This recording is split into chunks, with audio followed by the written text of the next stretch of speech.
우리나라 젊은이들은 정말 제발 이렇게 사회초년생 때 이거에 발목을 잡히면은 제발 저한테 와서 뭐 어떻게 돈을 모을까, 어떻게 재테크를 할까 이런 얘기를 안 하시는 게 좋습니다. 일단 이 행동을 하고 저한테 오면 다른 걸 건드릴 수가 없어요. 그러니까 기본적으로 제가 이 10가지를 말씀드렸는데, 근데 재밌는 건 돈이 되는 지식 토크 뒷동산의 박상학입니다. 이번 시간에 많은 직장인들의 경제 멘토로 유명하신 김경필 머니 트레이너 모셨습니다. 네, 저는 방송과 유튜브에서 돈줄남 또는 머니 트레이너로 불리우고 있는 김경필 멘토입니다. 이 돈줄남이라는 표현은 이제 돈으로 혼줄 내는 남자다. 그래서 이제 좀 사실 과소비나 플렉스 이런 것 좀 많이 따끔하게 혼낸다 그래서 돈줄남으로 불리우고 있고, 네. 이 머니 트레이너라는 거는 이제 사실 우리가 헬스 트레이너 많이 생각하잖아요. 근육을 불려주는 사람이 이제 헬스 트레이너다라고 보면, 이제 머니 트레이너는 사실 이제 돈 관리의 능력을 좀 향상시키기 위해서 돈 관리의 근육을 좀 키워주는 네. 사람이다. 뭐 이렇게 생각하시면 편할 것 같습니다. 이 사회 초년생부터 뭐 40대가 될 때까지도 사실은 월급 관리를 어려워한 분들이 많잖아요. 네, 그렇다 보니까 이 월급 모아서 좀 부자 되기는 어렵다 이런 인식들이 좀 있는데, 네. 이런 분들에게 좀 어떤 말씀을 해주실 수 있을까요? 사실 월급 관리를 힘들게 어렵다라고 생각하시는 이유가 뭐냐면, 월급이라고 하는 이 개념을 잘 모르시기 때문이 아닌가. 월급이라는 거는 굉장히 운 좋은 사람이 한 400번 받으면 끝나는 유한한 거거든요. 그러니까 월급이 계속되진 않잖아요. 그러니까 월급이 나한테 오늘 쓰라고 주어진 게 아니라 사실은 내가 평생 300번, 400번 받으면 끝나는 거구나. 자, 그럼 그 얘기는 무슨 얘기냐면, 내가 오늘 쓰라고 주는 월급일 수도 있지만 사실은 5년 후, 10년 후, 20년 후, 30년 후에 나랑 지금의 내가 같이 써야 되는 거잖아요. 그렇기 때문에 사실은 이게 공금이거든요, 공금. 다만 관리를 현재 내가 하고 있을 뿐인 거예요. 그래서 가장 중요한 거는 이게 공금이라는 의식을 먼저 가졌으면 좋겠습니다. 그래서 내가 뭐 10년, 20년, 30년 후에 나와 같이 쉐어를 해야 될 돈을 현재 내가 관리하고 있다는 이유만으로 만약에 함부로 사용을 하게 되면은 이거는 이제 공금 유용이 되는 거죠. 그래서 일단 이런 마인드로 월급을 바라보게 되면 이게 일단 허투루 가면 안 되겠구나라는 생각이 딱 드는데, 네. 일단 그거부터 좀 시작을 했으면 좋겠습니다. 마인드셋을. 뭐 대부분 월급쟁이들이 좀 하고 있는 좀 치명적인 실수 뭐 이런 게 또 있을까요? 네. 사실은 이제 뭐 치명적이다라는 표현까지 쓰긴 좀 그렇지만 일단 기본적으로 결과가 일단 치명적일 수 있기는 해요. 그러니까 우리가 이제 이런 표현을 쓰면 그게 뭐 이렇게 치명적이냐는데, 이제 결과는 그럴 수 있는데, 제가 흔히 이제 우리 직장인들한테 항상 하는 얘기가 뭐냐면 10가지의 생활비를 조심해라. 10가지. 10가지면 엄청 많은데 네. 그 중에 5가지는 조금 가벼운 거고요. 5가지는 조금 무거운 건데, 가벼운 건 이제 첫 번째 뭐 예를 들면 랭킹을 매기자면 10위. 예, 10위. 자, 뭐냐면은 우리 직장인들 구내 식당이 있는 회사임에도 불구하고 일주일에 거의 3-4번 이상을 나가서 외식하는 습관. 네. 요거거든요. 자, 이게 뭐가 문제냐? 물론 그 직장 생활하다 보면 내가 진짜 점심시간이라도 회사를 그쵸. 벗어나고 싶다. 근데 이제 사실 구내 식당이 있다는 건 굉장한 축복인데, 뭐 한 2-3일, 3-4일 정도 구내식당 식사하시고 하루나 이틀 정도 외식하는 거는 괜찮다고 보는데, 그냥 뭐 정말 일주일에 한 번 빼고 막 거의 3-4번을 나가서 식사하신다. 그거는 좀 아니지 않겠느냐. 그 다음에 이제 좀 전에 말씀드렸던 9위는 어떻게 보면 기본요금 택시 타는 습관. 요게 이제 9위. 근데 이제 뭐 날씨가 요즘같이 이렇게 덥고 그러면은 정말 지하철 한두 정거장 정도는 그렇게 타는 경우 뭐 나쁘진 않다고 봅니다. 예. 그리고 이제 8위는 뭐냐면, 많은 직장인들이 늘 고민거리 중에 하나, 매일같이 습관적으로 테이크아웃 하는 커피. 예. 커피를 마시지 않을 수는 없죠. 근데 이제 사실 웬만한 회사에 다 탕비실이 잘 돼 있잖아요. 최근에는 막 그 에스프레소 머신도 있고. 그러니까 우리가 커피를 마시지 말라는 건 아니고, 그러니까 습관적으로 그냥 매일 한 잔씩 그 테이크아웃 하는 것은 좀 지양해야 되지 않겠냐. 지금 말씀드린 3가지, 10위, 9위, 8위, 뭐 가벼운 겁니다. 뭐 아직 뭐 그렇게 대단히 심각한 거는 아니다. 라는 거죠. 그 다음에 이제 10위, 9위, 8위 했으니까 이제 7위인데, 7위는 뭐냐면은, 본인 소득의 5% 이상을 이벤트 비용으로 지출하는 거예요. 이벤트 비용이 뭐냐 그랬더니, 그냥 남 생일 챙겨주고 축하해줄 일 챙겨주는 거거든요. 경조사비 말고. 그럼 말 빼고. 경조사 말고. 그러니까 생일. 우리가 요즘 보면 카카오톡을 많이 하다 보니까 카카오톡에 보면 이제 내 친구들이 언제 생일인지가 나오잖아요. 맞아요. 예. 그러다 보니까 이제 제가 국룰로 정해준 이벤트라는 게 있거든요. 국룰로 정해준 이벤트가 한 7가지 있는데 그게 뭐냐면 엄마 생일, 아빠 생일, 어버이날, 그다음 배우자 있으면 배우자 생일 아니면 여친 생일 또는 뭐 베프 생일, 그러네요. 그다음에 자녀 생일, 또 아니면 형제 생일, 그다음에 뭐 예를 들면 기념일, 뭐 이런 정도가 한 6, 7개 정도 되거든요. 뭐 요즘은 이제 7가지 하나 더 하자면 애완견 생일 뭐 이 정도. 그거 말고는 네. 사실 그냥 애매한 관계 사회적으로 저 사람하고 뭐 모르는 건 아닌데 오늘 그 사람 생일이야? 굳이 그분한테 생일 선물을 해야 될까요? 어떤 분들은 그래도 알았는데 하면서 커피 한 잔 주는 거는 괜찮은데 막 3만 원 이상, 5만 원 이상 이런 선물을 하면 그분도 부담스러워하고 맞죠. 예. 사실 또 그걸 보내놓고 막 너무 감사해하는 말을 들었을 때 나도 기쁘긴 한데 그 다음 달에 내 생일날 챙기나 보자 뭐 이러고 이렇게 또 괜히 놀아보고 또 기대하는 마음이 또 들어요. 이러면 안 되는 거거든요. 그래서 5% 이상의 이벤트 자금을 쓰는 것은 좀 안 되지 않겠느냐. 순위로 말하면 이제 6위는 계절 바뀔 때마다 신상 의상을 사는 습관입니다. 이제 가을이 곧 뭐 이미 가을이 시작된 거죠. 처서가 지났으니까. 네. 가을 옷을 입으려고 이제 옷장을 열었는데 저는 이 세상에서 가장 지금도 들으면 이해가 안 가는 이야기가 옷장 딱 열면 옷이 많은데 항상 하는 얘기가 입을 옷이 없다. 이런 얘기만 해요. 네, 많이 듣습니다. 아니 저거는 그럼 입을 옷이 아니고 그럼 무슨 덮을 옷인가? 뭐 어떤 옷이냐? 그러니까 이런 생각을 많이 하거든요. 그래서 지금 제가 말씀드린 하위 10위, 9위, 8위, 7위, 6위 요거는 5개는 좀 사실은 그냥 애교로 봐줄 수 있는 수준인 거고 지금부터 말씀드릴 이제부터가 5개는 야 근데 요거는 진짜 만약에 하잖아요. 그럼 요거는 좀 사실은 진짜 여러분들이 돈 모으거나 재테크 하기가 힘들어질 수 있는 거다. 지금부터 좀 주의 깊게 말씀드릴 수 있을 것 같습니다. 5위는 바로 뭐냐면 여러분들이 월 소득의 15% 이상을 문화 레저비로 쓰고 있느냐 요거거든요. 네. 문화 레저비라는 게 뭐냐 그러면 뭐 필라테스를 받는다, 테니스를 친다, 골프를 친다 여러분들이 좋아하는 여가의 생활을 즐기는데 들어가는 돈이거든요. 근데 이게 이제 제가 왜 15%라고 말씀드렸냐면 사실 주거비도 있고요. 또 우리가 여러 가지 이제 교육비도 있고요. 또 기본 식생활비도 있고요. 굉장히 여러 가지의 비용들이 있기 때문에 여러분들이 취미와 문화 레저 비용에 사용하는 비용이 여러분 소득의 15%를 넘어간다는 것은 결국은 뭐 저축이라는 것 자체를 전혀 할 수 없게 될 가능성이 높거든요. 그래서 되도록이면 좀 15% 이내에서 해보자라는 건데 그래서 이제 요즘 골프 치시는 분들 많잖아요. 근데 골프는 제가 봤을 때는 다른 레저보다는 조금 돈이 많이 들어가는 거죠. 개인마다 차이는 있겠지만 비기너 기준으로 봤을 때 한 달에 막 한창 뭐 이제 190 이때 막 연습 열심히 할 때 이 비기너 시절에는 최소한 한 3달에 2번 정도 라운딩 나가고 연습하고 스크린 골프 치시고 그러면 8, 90은 나가요. 평균. 그쵸, 그러면 레슨 받고 뭐. 8, 90만 원 정도를 내 15% 이내로 쓰려면 소득이 한 633만 원 정도는 돼야 골프를 칠 수 있는 거예요. 정확하게 나오네요. 그래서 네. 이게 이제 사실은 이 기준을 좀 잘 지켜주시는 게 좋겠다. 근데 이걸 만약에 어기게 되면은 좀 어려워진다. 이건 좀 약간 무거운 거였습니다. 그다음에 4위는 뭐냐면 4위는 여러분들이 여러분 소득에서 25% 이상을 식생활비로 쓰는 습관입니다. 자, 이거는 사실은 엥겔 지수라는 게 있죠. 엥겔 지수는 원래는 우리가 지출하는 비용 중에 식생활비의 비중을 엥겔 지수라고 하는데 이렇게 얘기하면 여러분들이 너무 헷갈려 하시니까 그냥 제가 소득으로 놓고 봤을 때 500만 원이 안 되는 소득의 1인 가구 기준으로 25% 넘으면 안 된다. 25%를 넘게 되면 역시 저축이라는 걸 전혀 못 하게 되거든요. 그래서 요 기준이 이제 5위, 4위가 되겠다라는 거죠. 자, 근데 여기까지 말씀드리면 7가지 말씀드렸는데 여러분 얼마나 해당이 되십니까?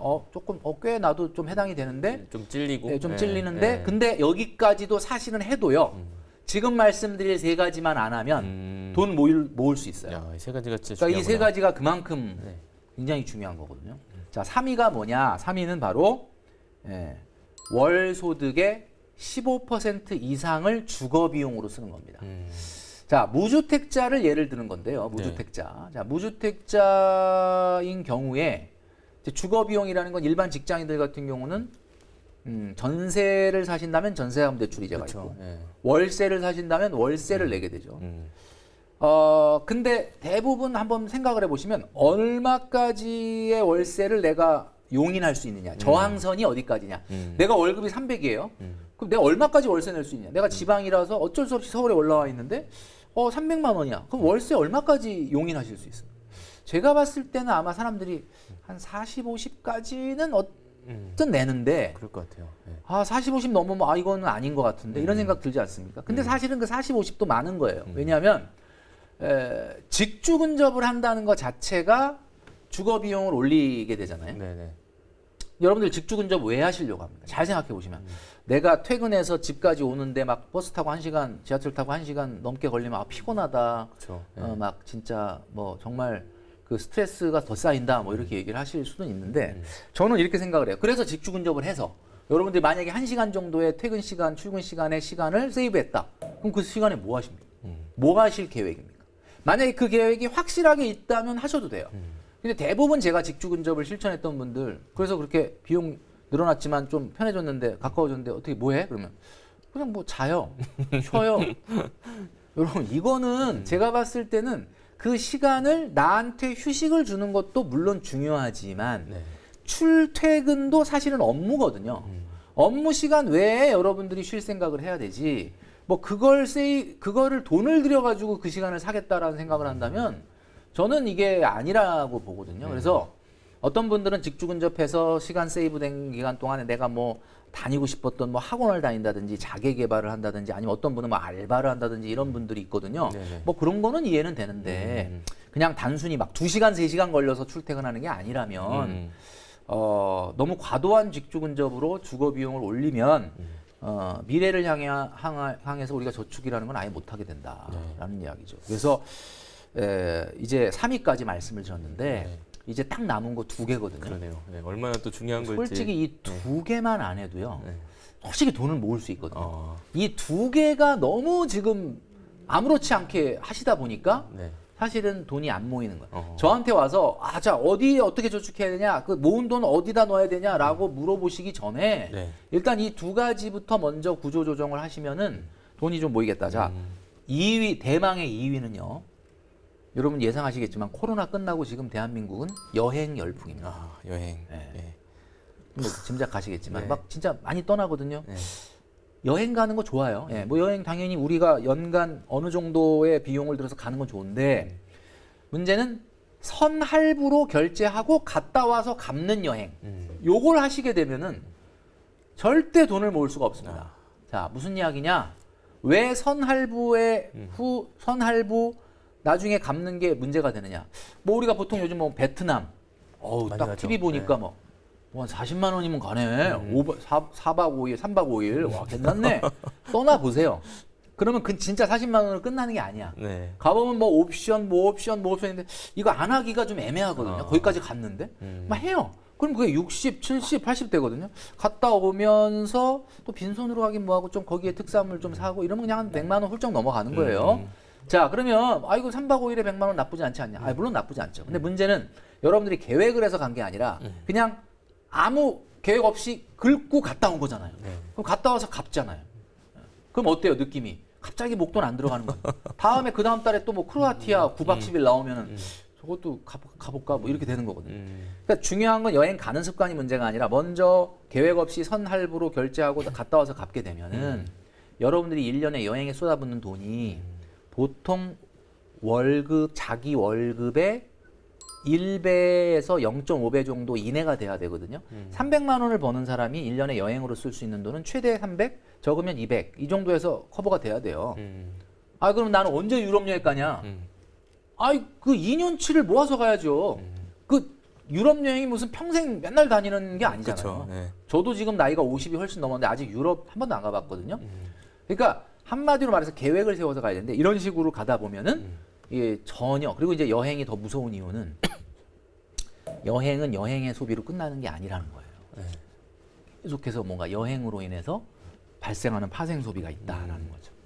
자, 이제 9가지 다 말씀드렸습니다. 여행까지 나왔는데 네. 아마 마지막은 많은 뭘지. 찔림이 좀 있으셨을 것 같고 뼈 아프다 뭐 이런 뼈 맞았다 뭐 이런 표현을 하시는 분이 있을 텐데 대망의 1위는 어쩌면 이 9개 모두보다도 파급력이 높은 잘못된 소비 습관이다. 이것만 안 해도 저는 솔직히 1번만 안 해도 어, 어떤 개선의 여지가 있다라고 보는 사람이거든요. 1번이 우리나라가 지금 너무 심하다 보니까. 자, 2008년 이전과 2008년 이후가 세상이 완전히 바뀌었거든요. 2008년에 무슨 일이 있었죠? 금융위기가 있었죠. 네. 그러니까 지금 80년대 한 후반생 이후부터는 그냥 사회에 나왔는데 2008년 이후였던 거야. 그러니까 뭐냐면 그냥 세상이 그냥 원래 이런 거 아니었나? 자, 2008년 이전의 세상은 이렇지 않았습니다. 월급 300을 타잖아요. 400을 타잖아요. 절대로 이상한 행동을 안 했어요. 근데 최근에는 그냥 월급 3, 400만 타도 다 이 행동을 해요. 자, 뭐냐? 대망의 1위는 월 소득의 9개월 이상 되는 차를 타는 행위입니다. 차구나. 네. 이게 뭐냐? 그냥 한 400, 500, 물론 400, 500이면 굉장히 많이 버는 거죠. 네. 이면 그냥 벤츠 BMW를 뽑으려고 하는 사람들이 있단 말이에요. 그래서 제가 만든 게 있는데 그게 바로 BMI 지수라는 겁니다. 블러프 매스 인덱스라고 그래서 블러프 매스 인덱스는 뭐냐면 허세 지수입니다. 그러니까 차인데요. 여러분의 연소득 있죠. 세금 떼고 난 연소득에 곱하기 50% 한 거 분의 차량 가격을 하시면 돼요. 자, 그러면 내가 월급이 400이다. 그러면 4,800이죠. 네. 4,800에 50% 하면은 2,400이잖아요. 2,400, 네. 2,400인데 내 차가 2,400짜리야. 그러면 나는 BMI 지수 1이죠, 1. 아주 정상적인. 근데 요게 제가 어디까지를 정상이라고 말씀드리고 싶냐면 1.5까지가 1.5까지가 정상. 딱 9개월. 내 월급이 9개월. 9개월. 9개월치. 그럼 뭐예요? 예. 월급 400인 사람이 얼마? 3,600 정도 타면 사실은 3,600도 과한데 워낙 차가 인플레이션 돼 있으니까 그냥 비싸졌어요. 그냥 맞아. 네. 좀 봐주어서 9개월이에요. 그게 만약에 1.5가 넘으면 과한 허세, 2가 넘으면 고도 허세, 그리고 2.5가 넘으면 이건 뭐 진짜 구제불능인 거죠. 지방은 뭐 2까지는 괜찮습니다. 그러니까 지방은 워낙 주거 비용이 적게 들고 또 그러니까. 차가 없으면 안 되는 경우가 있으니까 자기 연봉에 100까지 차 뽑는 건 오케이. 근데 수도권이나 서울에 거주하시면서 직장 생활 하시거나 한다면 절대 1.5를 넘어서는 안 된다. 근데 제가 왜 이걸 1위로 뽑았느냐. 네. 차는 근데 뭐 멘토님이 얘기하시는 거보다 좀 아껴 타고 그러면 그렇게까지 돈 안 들던데요. 평일에 안 타고 얘기하시면 뭐 주말에만 타고. 아껴 타고. 네. 그러길래 아껴 탈 걸 왜 뽑았는지 난 잘 모르겠는데 이런 분도 있어요. 그러니까 예를 들면 이런 거죠. 그 가장 최근에 인기 있는 차종이 뭔지 아십니까? 아, 이게 뭔가 그 외제차 타는 것은 좀 남한테 비난을 받겠구나. 카푸어 소리를 듣겠구나. 그러니까 2030들이 한 300, 400, 400, 500 벌면은 첫 번째로 생각하는 게 카푸어 소리는 듣고 싶지 않고 대신에 좀 간지는 나고 간지나고. 싶은데. 예. 그러니까 선택한 게 GV70인 거지. 이 GV70이 차량 가격이 5,040만 원이거든요. 5,040만 원. 옵션 이게 기본이 기본이 5,040만 원. 그 5,040만 원이 막 계산을 해보는 거예요. 여러분 아마 이 방송 보시면서도 나도 GV70 생각하고 있었는데 그 막 계산을 해보면 자 세금 그 다음에 뭐 보험료 뭐 주유비, 주차비, 세차비, 대리비, 발렛비 뭐 여러 가지 있지 않습니까? 이렇게 차를 뽑게 되면 나오는 비용들 이런 걸 계산해 보면 정말 아껴 타면은 55만 원 정도 들어요 한 달에. 한 달에. 예. 근데 전제가 아껴 탄. 아까 말씀하신 것처럼 막 맨날 안 끌고 다니고 좀 아껴 타고 이러면 그러면 한번 해볼 만한 거 아니냐. 내가 그래도 한 월급 400 한 얼마 타는데 그러면 내가 뭐 좀 딴 거 안 하고 커피 좀 덜 마시고 외식 좀 덜 한 다음에 요거 좀 탈 수 있지 않나 이렇게 생각할 수 있는데 여러분들이 착각하시는 게 있습니다. 이게 우리가 유지비를 계산할 때 뭐 주유비, 보험료, 세금 뭐 여러 가지 넣잖아요. 수리비 뭐 이런 거 다 넣잖아요. 근데 여러분 빼먹은 게 뭔지 아세요? 차라는 게 말이죠. 감가가 되는 거잖아요. 내가 5,040만 원 주고 사죠. 5년 있다 팔면 얼마인 줄 아세요? 35%밖에 안 남아. 65%가 감가가 된다. 그럼 그 65% 그냥 날리는 거잖아요. 그 65%를 5년 60개월로 나눠보면 한 달에 56만 원이라. 그 56만 원을 소비하는 거야. 그러면 55만 원과 한 달에 110만 원을 매달 길바닥에다 버리는 거거든요. 자, 그럼 여러분, 내가 월급이 400인데 매달 110만 원을 길바닥에다 버리고 이분의 미래가 있겠습니까? 진짜 제가 봤을 때는 차가 그래서 절대 말리고 싶다. 자동차 회사에선 절 싫어할 거예요.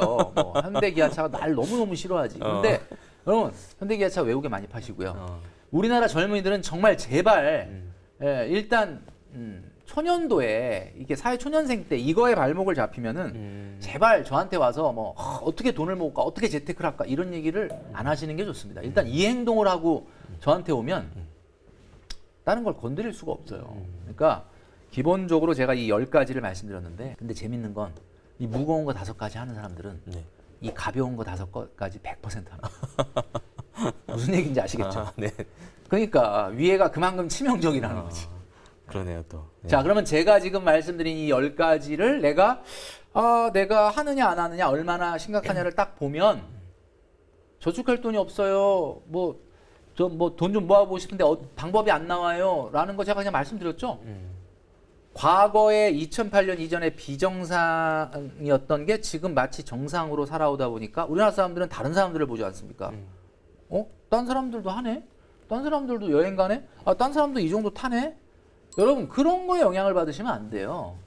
여러분의 길을 가야 되는 거거든요. 그래서 그거를 가시게 되면은 이제 비로소 재테크를 시작할 수 있는 단계가 되는 거죠. 그래서 제가 말씀드리는 거는 저는 이제 과감하게 여러분 60, 70, 80에 머물러 있는 저축의 수준을